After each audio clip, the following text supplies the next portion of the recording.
Des coups de marteau d'un côté et de l'autre le début de la pose des tuiles en pandanus, les travaux touchent à leur fin. En une semaine, les hommes de l'Avenghou ont réalisé les gros travaux. Ce falais va servir de zone de repos et ce sera aussi un lieu de travail pour les élèves sur l'approche artistique et culturelle, d'où le choix du proviseur de construire un falais traditionnel.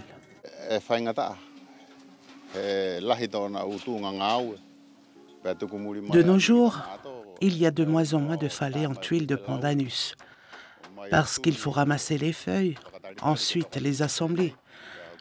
Tandis qu'avec les tôles, c'est rapide et elles n'ont pas de piquant.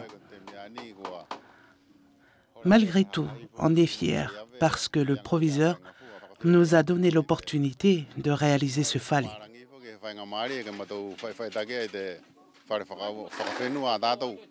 À l'origine de ce projet, le prédécesseur de Gérard Parizeau, proviseur actuel du lycée.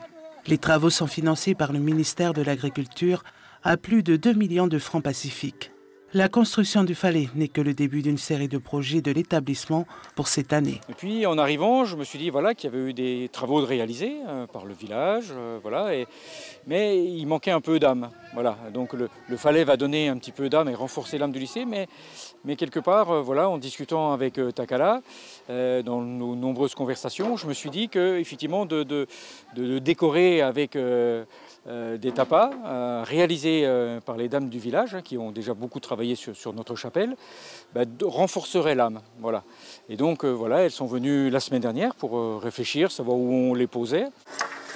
Le chantier sera livré dès la semaine prochaine et le proviseur commence déjà à réfléchir sur l'organisation des 10 ans de l'unique lycée agricole du territoire.